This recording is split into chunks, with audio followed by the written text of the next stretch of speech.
She's back. She's back. She's back. She's back. She's back. Lauren Manzano is back. Lauren's back. Oh, yes, got it. We got some singing in. Intro done. Lauren Manzano's back. 90th episode. I'm so happy with that. I am so happy that I got in some Backstreet Boys right now. Hi, I'm Joe. And I'm Lauren. And we are the NeuroNerds. Yes, that was on time. I feel pretty good. I feel pretty good about that.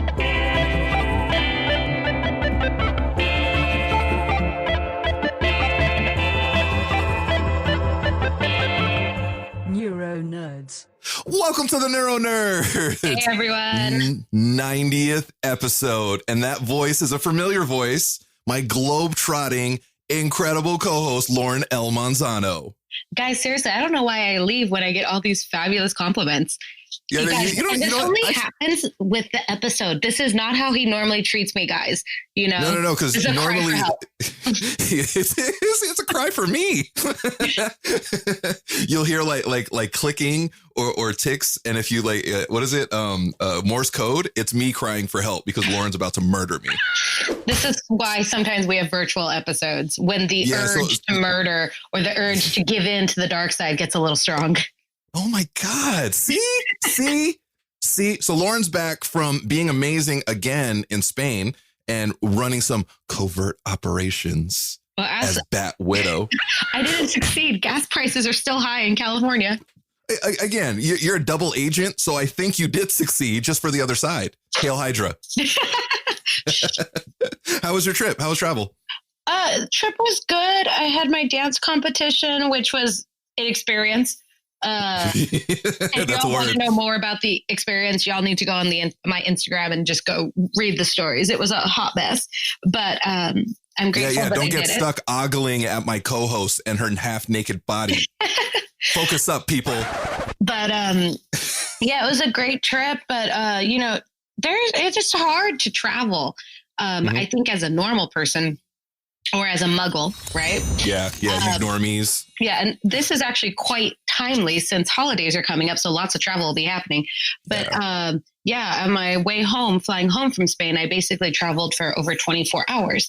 And that's not just being awake time, that's like traveling time. And that's crazy. Yeah, and I don't sleep very well on planes at all. Mm-hmm. I get maybe half hour. Do you do any like sedatives or anything like that? Like a Xanax and just try to sleep through? I have tried doing, I would used to take Benadryl and that would fuck me up, or I'll take melatonin, but my body doesn't respond very well to it in the plane. Oh, okay. So I don't do it, but I was good for 20 hours of travel. And then on my last flight I was in Philadelphia flying home to LAX, I had an anxiety attack. I had one starting when I was on the plane about an hour into my flight. And let me tell you guys, anxiety attacks when you don't have meds and when you're like, I can't escape this metal tube 30,000 feet above the earth. Oh, and nothing's better than being stuck there and thinking about it. Yeah. So basically I had, luckily I've had one on a flight before when I was just exhausted. So it's not triggered by flying. It's triggered by literally exhaustion. I'd already been up for 24 hours. And so, what do you call it? So I basically recognized what was going on. Okay, this might be a trigger warning for anyone who's very sensitive to anxiety attacks. But the way I knew that I was having one was I couldn't focus on watching a movie or reading. And then I started feeling my skin crawl and I was super uncomfortable. And I was trying to yoga my way into my seat, trying to get comfortable. And I started getting itchy. And so I was okay, so and my heart was starting to race. So I had a moment where I recognized oh, this is an anxiety attack. Okay, that's what this is. I'm not going to die. It's okay. It's an anxiety attack. Right. But I also recognize you have two options. You can freak the fuck out and be duct taped to your seat, right? Right. Oh my God. That would give me even more anxiety. I know, just thinking about that. So I was I can freak the fuck out or I can go the fuck to sleep because I had no meds. So I was and I don't sleep on planes, but I was literally mind over matter. And I was go the fuck to sleep right now, go to sleep. And I did. So I slept for 3 hours. How long did it take you to fall asleep? Was it a few minutes? It was probably like 5 or 10 minutes of like, you know what? Thank goodness though. Yeah. Thank goodness that you actually were able to go to sleep. Cause if not, it could have been really, really bad. No, I've had one where I just couldn't sleep. Like I took melatonin and Benadryl and it just didn't sleep. But yeah, so luckily I had 3 hours of sleep. I woke up. So the girl next to me woke me up after about 3 hours, and I could still feel the edges of like along like when you have the edges along your body where you're like, oh, hi, you're still there. We're going to not engage. And so I went back to sleep for another hour, and then we were landing. So luckily I did not have an international incident where a marshal had to duct tape me to my seat. I would just feel bad for that marshal. You know what I mean? It would be an international incident. It would be like, insane pole dancer duct tapes entire plane to seat. Well, and then one other funny note was, so I was bringing back a lot of chocolate from this artisanal chocolate shop in Granada. Oh, nice. And if Joe is nice, he might get a bar. Oh, word. But Lauren is the best. If I can love you. But I bought like 12 bars of chocolate, and I put them, they wrapped up in the bag, and they're stacked like this. And I put that in my carry-on. What do you think that looks like in an x-ray? Oh, shit. You just look like an international drug smuggler. I look like a terrible international drug smuggler. Oh my God, that's comedy. That is so funny. You know, I started to think about that. Like people, my mom, she like, when people go to other countries, she's like, can you bring me back sand? She collects like little bottles of sand from like other countries. And I was like, I can't really do that now because if I had like this little thing of sand, it's going to look like I have like cocaine. You know what I mean? I've had my bags stopped so many times for drugs, and had to go, like the worst one, I think I've told it to you guys before, was I was in Korea and they stopped my bag because I had a loose leaf tea in a black canister. And and they don't mess with weed. Oh, that was like a locked up abroad moment. Like I got pulled off into like a little dark room that had like a single light bulb hanging that was like swinging when I came in, and they locked me in, and like so that was an experience. But yeah, so now I just don't, I'm like, whatever. So anyway, I travel with nothing. So she like opened my bag and she's like, do you have like chocolate bars in here? And I was like, yeah. I said, yeah, I have like 10. And she's like, so she starts opening it. I was like, oh, it looks really bad on the x-ray. And she kind of giggled, and I'm like, I'm the worst smuggler ever. Okay. And so she just laughed, and she opened the bag, and they have like a little paper that they do to check for for drugs. And that's cool. Yeah. So she just wiped it. I'm like, yeah, I was like, that was dumb packing on my part. She was just giggling. But the best part was my suitcase. When she opened it, my stuffed animal is on there, and I have a stuffed triceratops, and I cannot find it at the moment, but it's this huge triceratops, right? So he was smashed in there. So when she opened it, it like popped out. And she was like, is this yours? I'm like, yes, I'm a grown-ass like woman, and that is my stuffed animal. You're like, yeah, that's where I keep all of my cocaine. That's where the real stuff is. That's crazy. I would be so anxious to do that. But I mean, you travel the world like you do. I've only traveled the world once. You know what I mean? Like I've only been to 2 countries aside of this one. The first few times I got stopped, I actually got really nervous because I was like, oh my God, what if someone put something in my bag? And I was like, what if I brushed up against someone who like... I've seen Broke Down Palace. This shit does not end well for us. No. Don't ever watch that and go international. But like, so now I don't really worry, though sometimes like we have to pass through like drug sniffing dogs, and sometimes I get a little uncomfortable because I'm like, oh, what if I did brush against someone that had smoked weed, or like I have a CBD bomb, and though it was legal in the countries that I was stopping in and the states I was stopping in, like I'm still like, oh my God, what if they stop me? Yeah, we go worst case scenario. Every time I see the dogs, I'm like, oh, I want to play with the dog, but I also smoke weed. Yeah. So I'm not 100% sure that I don't have trace amounts just emanating from my skin, you know? Yeah. PSA for anyone out there, if y'all are traveling home, please make sure to check the laws for the states that you're going through and any countries you might be going to. Because while shit might be legal here in California, if you're going somewhere like, I don't know if it's legal in, let's say, Wyoming. And I do think it is legal there, but let's just say Seriously? It's not. Oh shit, I had no idea Wyoming was cool. I don't know, but like Google that.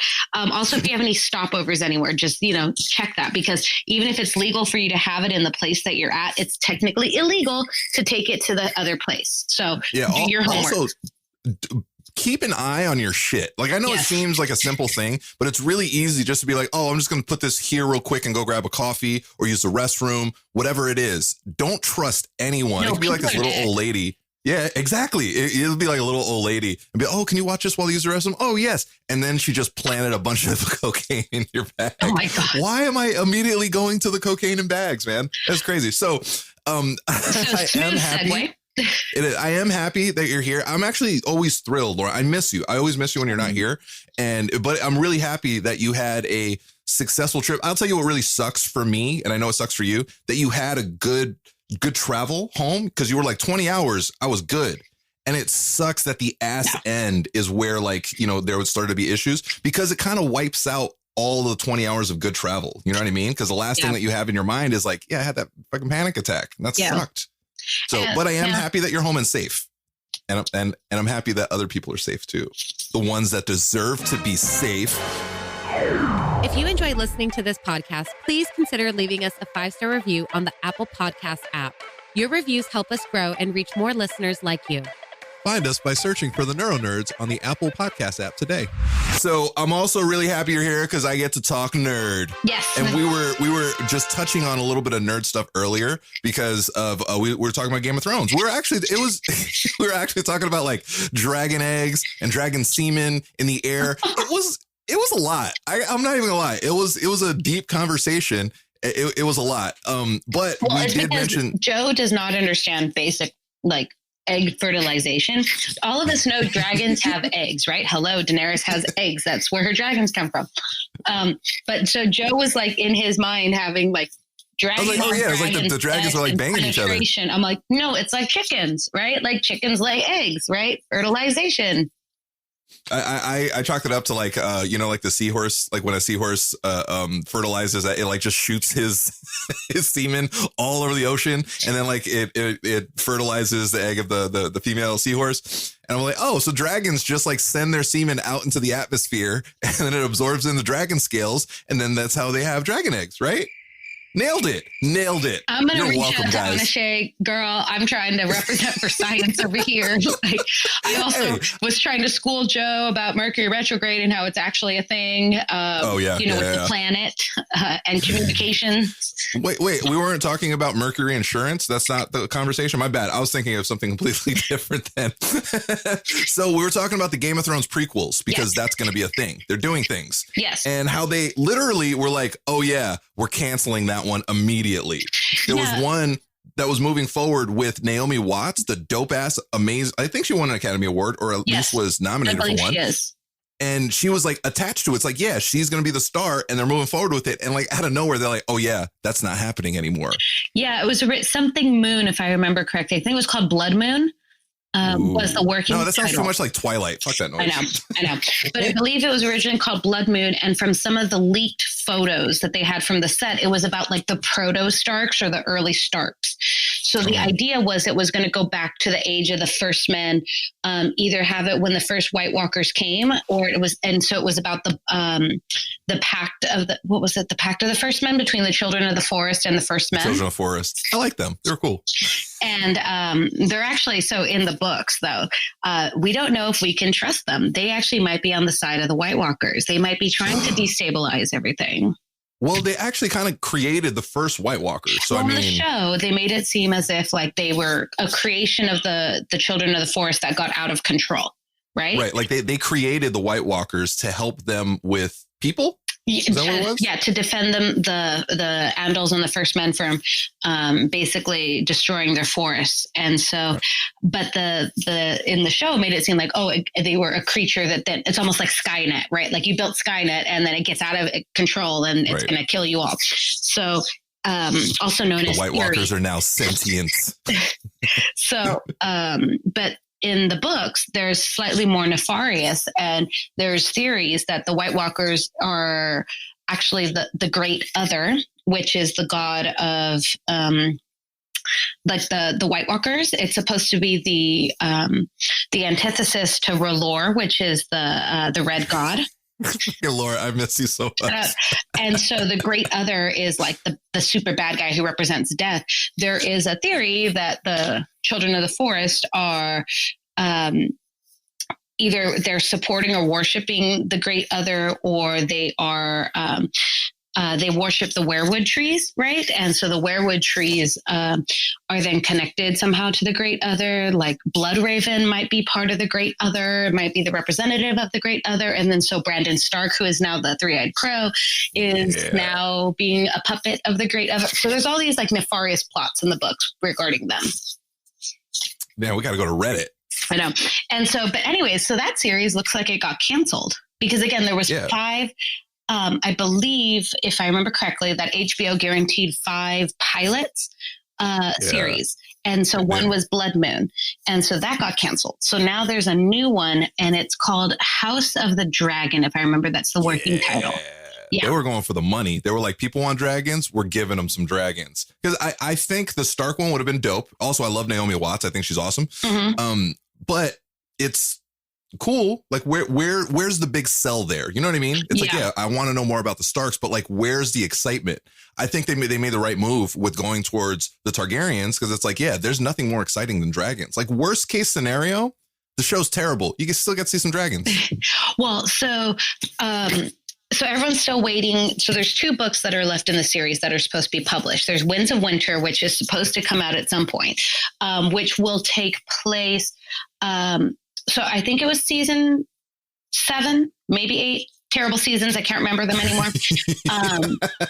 And it's supposed to follow Euron Greyjoy, and it starts with Euron Greyjoy.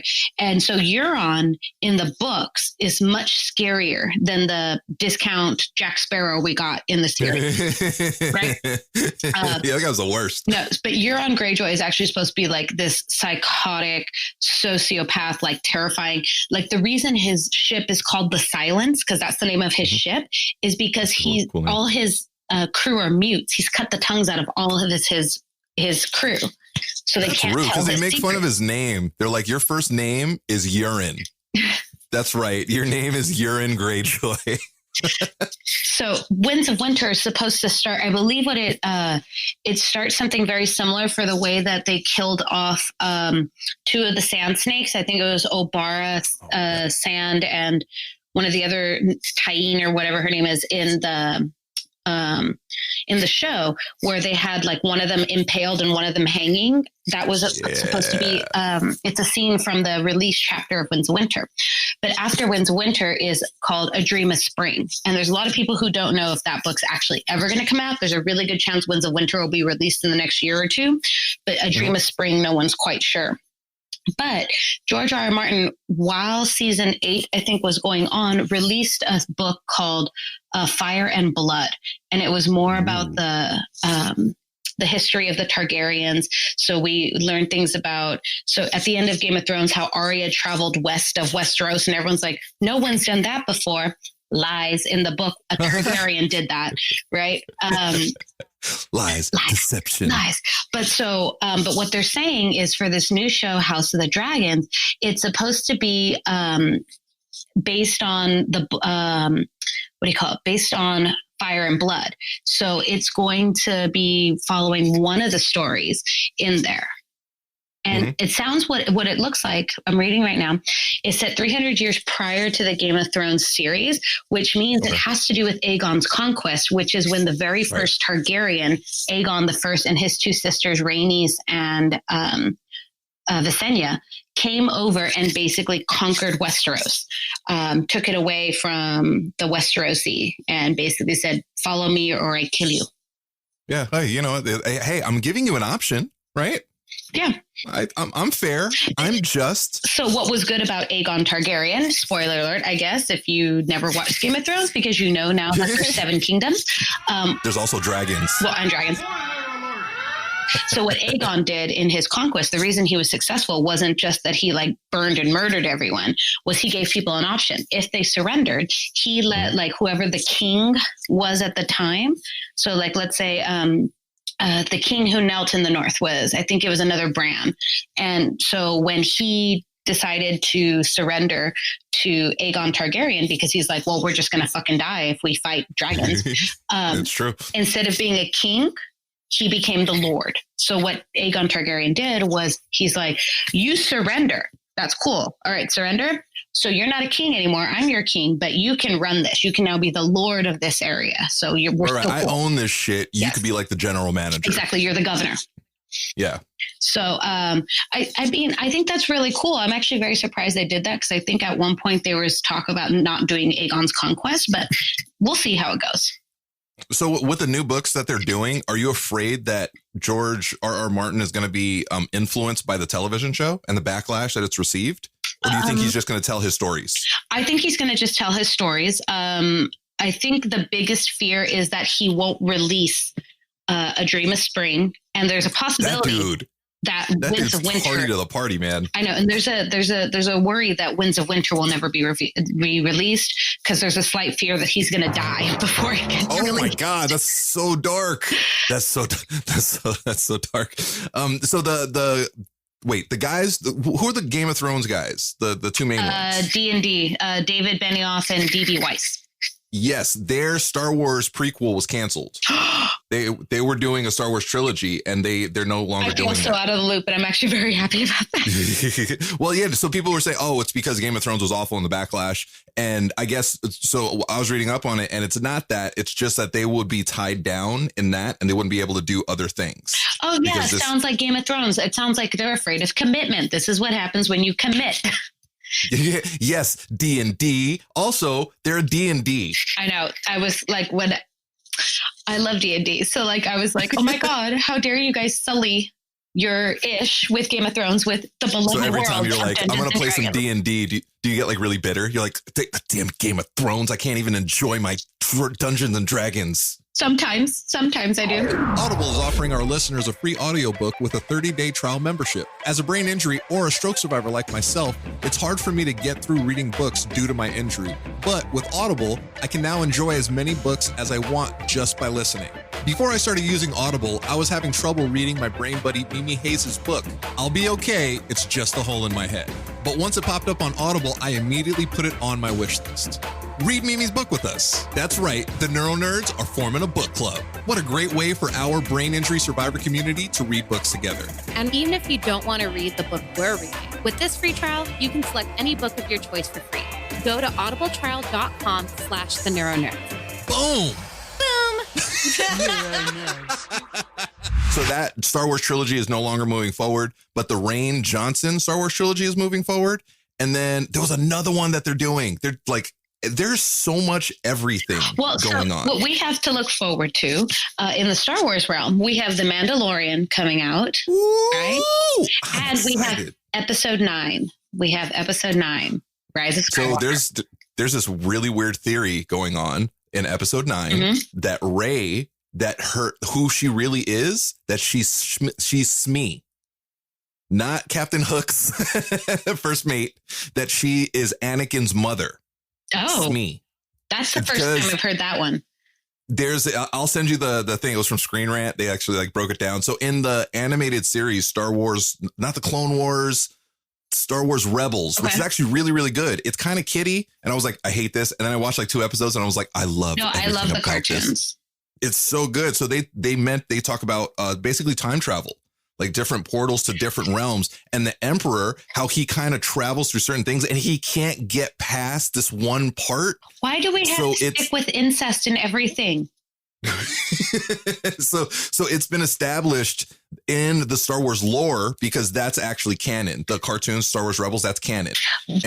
But will Disney do that for a Disney series where time travel has not been made canon? Because while it's canon in the greater lore, it's not canon in like the movie verse.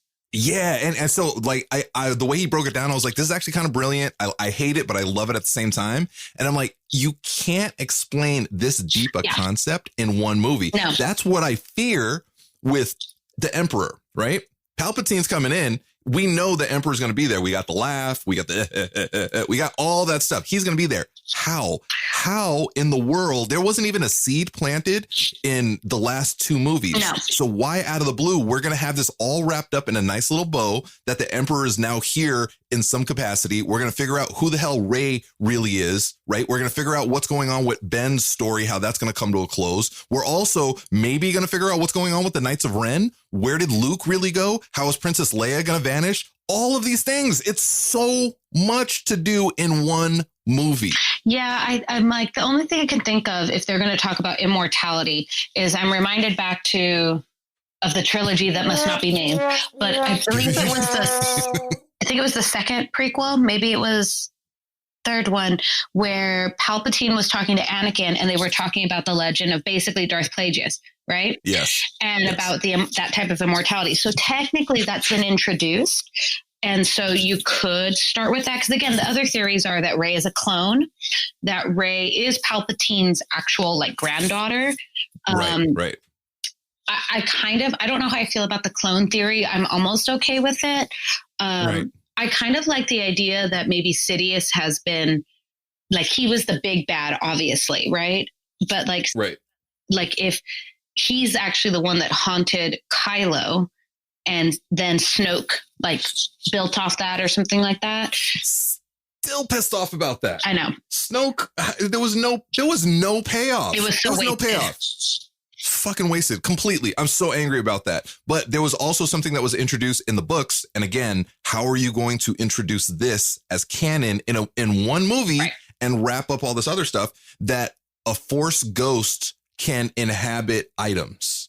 So technically Darth Vader's helmet, his essence can be attached to that helmet. Kylo's a lightsaber could be a part of Sidious. Well, I'm thinking, what if Sidious inhabited Vader's helmet so that when Kylo was praying to his grandfather, it was actually Sidious and it wasn't Anakin? Because Anakin, as we all saw at the end of the end of the sixth movie, was a Force ghost with Yoda. So either Hayden Christensen version or the other version. Bullshit. So he's a Jedi. I hate that. Force ghost. So what if Sidious? Yeah. Again, we don't talk about this. But so that means he's not inhabiting. He's not inhabiting the helmet. He was shown as a Force ghost. Oh, right. Lauren, I like that. So I like that a lot. But again, what if deep concept? Deep concept that you're just like throwing in and shoehorning at the end of like this new trilogy. And it's bothered me since that movie that, okay, cool. Like Sidious is like this all powerful being. And then Darth Vader throws him in an engine and then he's gone. I'm like, oh, okay. That's cool, bro. That's like, that was almost as bad as when Obi-Wan Kenobi cut Darth Maul in half. And it's just like, cool. The coolest looking character since Darth Vader is just gone now. That's a thing. Clone Wars actually brought that back and rectified it, but still. I'm like, it took an entire. It's not as bad as. It took an entire car. I'm sorry. I was like, so it's not as bad as. So this is pod racing. Oh my, Lauren. Oh my, I literally just threw up in my body. I don't know how that was possible, but it was so bad. I hated everything about that. George Lucas, thank you for selling Star Wars to Disney and making billions of dollars. I appreciate you. Thank you to our amazing community on Patreon for supporting this podcast. You can support us too and get different perks and gifts depending on which Neuro Jedi tier you sign up for. For example, if you're on our Neuro Padawan $5 tier, then you're probably listening to this episode a day early before its public release. Your support helps us grow and continue to create this podcast. Plus, a portion of the proceeds go to a different cause or individual in the brain injury survivor community each month. Sign up at patreon.com/the NeuroNerds. Well, I'm looking forward to seeing what they're actually doing with Kylo and Rey, because again, I am a big Reylo fan and I just want that to happen. But what it looks like is I think any drama between Kylo and Rey is going to happen really early on. And then I think the ending is going to be them either joined together, either as on the light or on the dark or as a balance. And then they're going to go take on the universe or whatever they have to do together. So also that was what was introduced in the cartoon is mother and father, which is like the light side and the dark side of the Force. Yes. So what if they're like mother and father? They're like the future of the dark side of the Force. No, I think that's excellent because they both have dark and light in them. And I think the Force is about balance and it's more like gray Jedi. Like that's what we need. So I like that. I kind of am. Why can't you be a little bit country and a little bit rock and roll, right? I guess. Yeah. And so that's the Star Wars side. Marvel side is like a new phase, I guess. Like what's the next thing that's coming out? I don't even really know. I think it was the Immortals. Oh, that's right. I'm not very excited about the next phase. You should absolutely be excited about that. It's going to lay the groundwork for like everything. And speaking of Game of Thrones, you know who's going to be in the Immortals? Who? Oh, Jon Snow. Jon Snow as Black Knight. Dane Whitman, right? Yes. Yeah. Black Knight. Yeah. Who is going to basically, so they're gonna lay the groundwork for like the future. They're gonna lay the groundwork for X-Men. They're gonna lay the groundwork for why have Immortals? Mm-hmm. Eternals. Why have the Eternals been on Earth and not done anything? So I was reading up on the Eternals. Basically, what happens is when they die, they're always reborn, and when they're reborn with amnesia. They just don't know who they are. And slowly but surely, they realize like, oh, I have these powers. And then all the stuff comes back. So that's going to kind of happen. So they've just been mobbing around and they've gotten snapped. And then when they come back, they'll be like, oh, I'm this all powerful being. I'm pretty excited. I mean, I guess I'm not very excited about Marvel. I'm more excited about Star Wars right now. And oh, you're excited about DC? Got it. I don't even know the only thing I can think of that's coming out recently is that that actually looks interesting is the Harley Quinn movie Birds of Prey. Yeah. I think it's too fast. It's too fast. Like, Harley Quinn was good. She was probably the best part of like Suicide Squad and all those other garbage ass movies. But now you're introducing Catwoman, which I appreciate. They're going Selena Kyle, the African American version. Yeah. They're going with Zoe Kravitz. I think that's dope. People are like pissed off. I'm like, dude, do you not know that that's a thing? That's been a thing forever. Yeah, fanboys. I can't. Do you not know who Eartha Kitt is? The original like real Catwoman. I love her. Come on, son. Do you know whose voice? So Eartha Kitt did Yzma from Emperor's New Groove. That's right. And there was one other. Siren. Yes. No, Black Canary. Sure. That's who it is. Yeah, she's the one. Ramona Flowers from Scott Pilgrim versus the World. That actress, Mary Elizabeth Winstead. She's playing Black Canary, who has the siren scream. Mm-hmm. That's like her power. I don't know how they're gonna do that. They're probably gonna make her like a mutant, not a mutant, a meta-human. So I like the concept. Also, Ewan McGregor can do no wrong in my eyes, and he's gonna be Black Mask, which is a villain. When he cuts Darth Maul in half. Yeah, that is such. Oh, also, speaking of things that are coming up, the Obi-Wan Kenobi series on Disney Plus, which I'm really excited about. And Ewan McGregor did an interview recently, and he said, "I've known about this for 4 years." And he says, "I feel so bad. I've gone to like these cons. I've talked to like all the fans, and I've had to lie to their face and be like, I don't know what's going on." And he's like, "I'm so happy I can talk about it now." And then I think if we're going to go towards the gaming front, just to be all inclusive, I'm actually really excited about this series, The Witcher, coming out. There's a lot of drama. People are on both sides of the fences, but I'm actually excited for it. And I will be full disclosure. I have never played The Witcher. I have watched my brother play The Witcher, and I have listened to the soundtrack. So full disclosure too, I have never played The Witcher.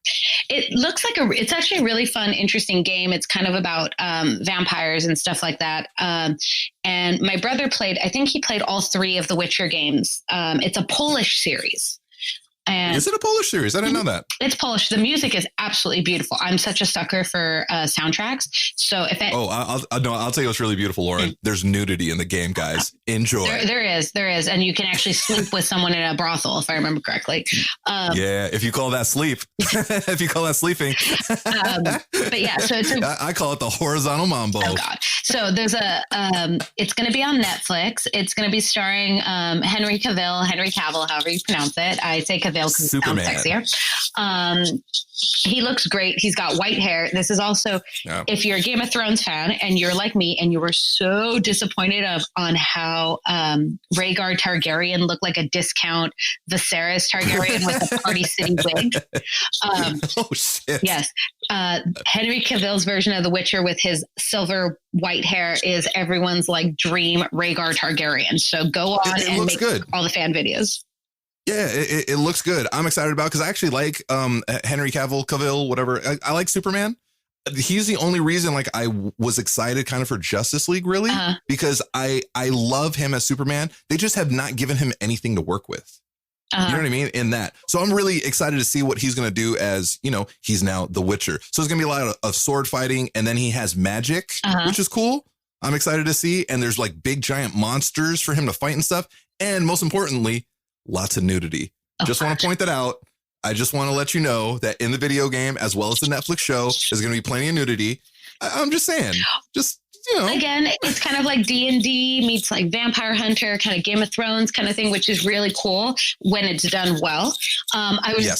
I was reading something where apparently the showrunner says they want to do 7 seasons. I'm like, oh shit. I don't know how I feel about that because all right. So I love that, but I also have a problem with that. When that happens, before you even had episode 1, you might be like laying things out for like a season 3 and like in future episodes. It's like, what if it doesn't make it that far? Then you're just going to like leave these holes open, and then just people are just going to be like, well, that's never going to be wrapped up. I just want them to make an amazing first season that would lead into, oh yeah, this could go on for years, but they haven't even like put out an episode yet. Let's not talk about 7 seasons. Yeah. I'm like, that's a little, cause then I'm just having like PTSD flashbacks to Game of Thrones where it was like, great.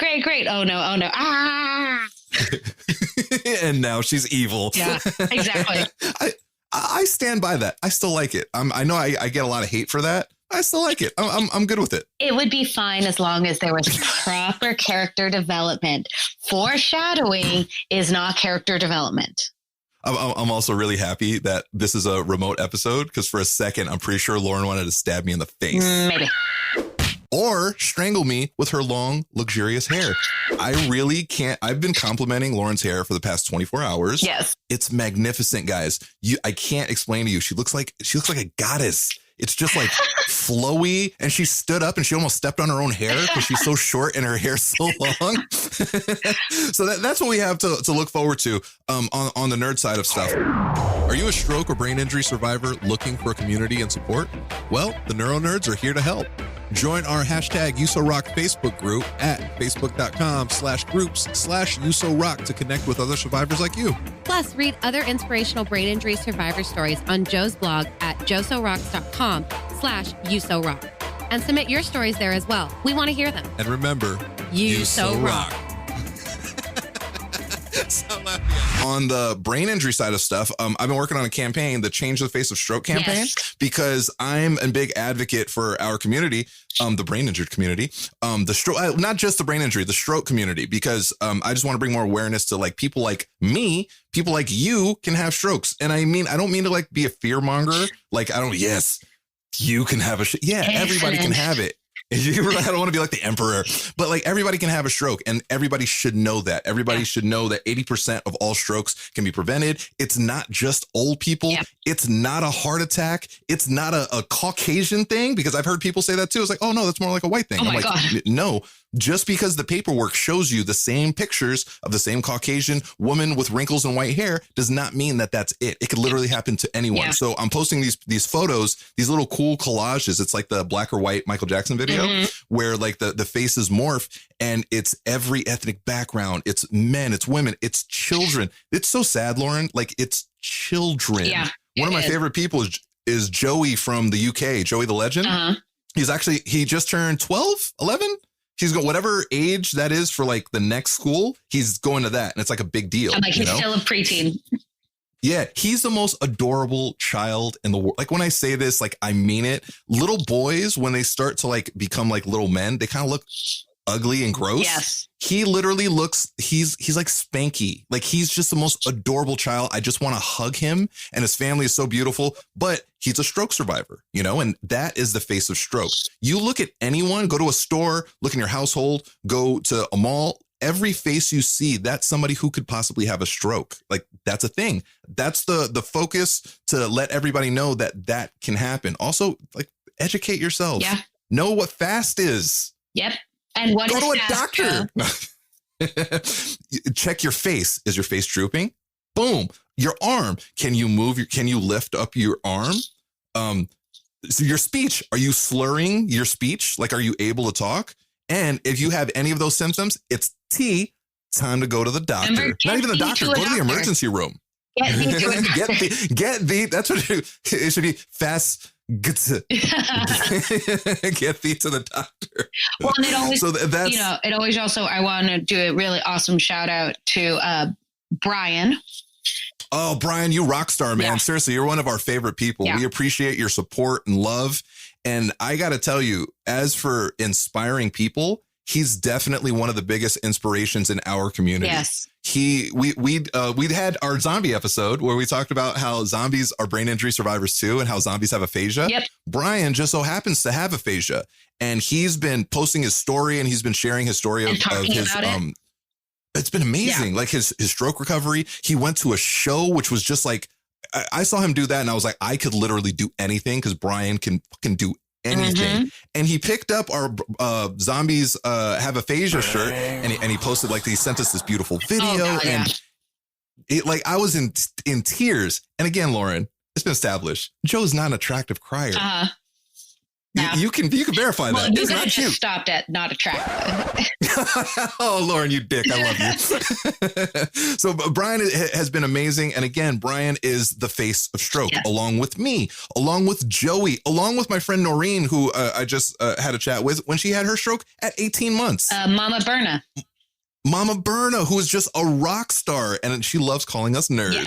And she's always on your side, which isn't fair, Mama Berna. Bernadette. Come on, you gotta be on Joe's side every once in a while. She's on my side. She's awesome.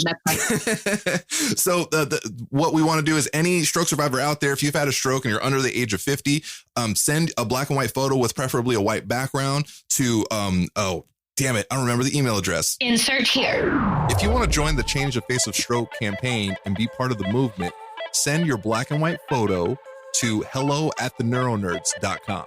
We're going to be releasing videos daily as part of this campaign. So if you're a stroke survivor under the age of 50 and would like to be included in our Change the Face of Stroke videos, please submit your black and white photo, ideally on a white background, to hello@theneuronerds.com. Strokes can happen to anyone, anywhere, from any ethnic background and age. By spreading more awareness of this, we hope to educate and help prevent strokes in the future. Join our campaign, Change the Face of Stroke. Boom! It's been inserted there. And then we're going to be putting out these videos daily from here moving forward. And I just want to keep on doing it because there are that many people, you know, and we just want to let everybody know, take care of yourselves, know the signs, go to a doctor, take care of yourself, and get thee to the doctor. And don't be one of don't be a Joe. Don't be a dude who could absolutely prevent a stroke, but you just didn't do the things that you needed to do. Lauren, I am so happy you're back. Thanks to our sponsor, Avid Technology, for providing us with the tools, or should I say pro tools, to record, edit, and mix our podcast and get our message out clearly to the world. Try Avid first to start recording today for free at avid.com/pro-tools. Yay. Yay. So we got the nerd in. We talked about the Change the Face of Stroke campaign that I'm really passionate about. Lauren, I am so happy that you're here. Well, not here. I would be super happy if you were here because I give you a hug. Yeah. But then I'm also happy that you're not here because I have not really feared for my safety. It's awesome. I'm happy that you're home, you're safe, that you're just here. I always feel more comfortable when you're here because, you know, I love you. You're the best. Oh. You're literally you're my neuro nerd. I was gonna try to like make that a song. Couldn't do it. Again, we're not singers, y'all. No. It doesn't stop us. No. It should, but it doesn't. Ever. So we appreciate all you guys. The NeuroNerds are back together at last. Yes. When we can do that. Become one. At last. Nope, I can't even hit that. I could do the Spice Girls though. Yeah. And to become one. No, that's way too sexy for our dynamic. So Lauren, I love you. I'm so happy. I'm about to do our shout out our socials. You can follow Lauren and her globetrotting amazingness at Lauren L. Manzano on Instagram. Yeah. You can follow me at Joso Rocks everywhere. You can follow us at the NeuroNerds everywhere. Mm-hmm. I say it every week.